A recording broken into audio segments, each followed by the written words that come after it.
Caroline, I don't know how you do this, how you actually choose people, because I don't know 90% of the names in here. Is it just who's the best dressed? Okay, I really like your shirt. Go ahead. Thank you, Mr. Vice President. You are president of the Senate. Can you talk about what you're doing, what the administration is doing to try to get other Senate Democrats to vote to open the government? Yeah, we're talking to a number of our colleagues, Democratic and Republican in the Senate. I talked to a number of them last night. The president, of course, is talking to them as well. I think there really are two categories of demands that I've seen privately from congressional Democrats. I think on the one hand, those who are negotiating in good faith are saying, look, we just want to make sure that we're able to have a conversation with the administration about some of the critical needs that we see that need to get fixed over the next few months. We recognize it's kind of absurd, and a lot of them will admit in private that it's kind of absurd to shut down the people's government over these disagreements, but just agree to negotiate with us in good faith on these issues. And of course, we're having that conversation with them.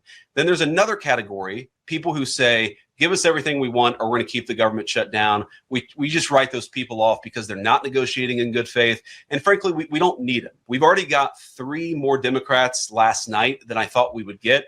And I think it's because they recognize the illogic of the position of taking the entire American economy hostage because they don't get their policy priorities. So 3 moderate Democrats joined 52 Republicans last night. We need 5 more in order to reopen the government. And that's really where we're going to focus, is how to get those 5 additional Democrats.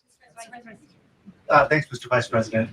First 2 questions. Are there plans to meet Democratic leaders again in the coming days, or are you planning on plucking off senators one by one? So that's the whole question? No, I got a second part. Okay, go ahead and ask the second question. So the president's been posting some images of Leader Jeffries and Senator Schumer. I saw. Recently. You've said that you're interested in good faith negotiations with these leaders, but what message does that send? Is it helpful to post pictures of Leader Jeffries in a sombrero if you're trying to have good faith talks with him? Oh, I think it's funny. The president's joking and we're having a good time. You can negotiate in good faith while also poking a little bit of fun at some of the absurdities of the Democrats' positions, and even, poking some fun at the absurdity of the Democrats themselves. I mean, I'll tell Hakeem Jeffries right now, I make this solemn promise to you that if you help us reopen the government, the sombrero memes will stop. And I've talked to the president of the United States about that. Now, to your first question, are we negotiating one-on-one? Are we negotiating in groups? Look, I will go to the U.S. Capitol right now and meet with Chuck Schumer or any Senate Democrat if it helps us reopen the government. Most of the conversations, in my experience at least, have been one-off.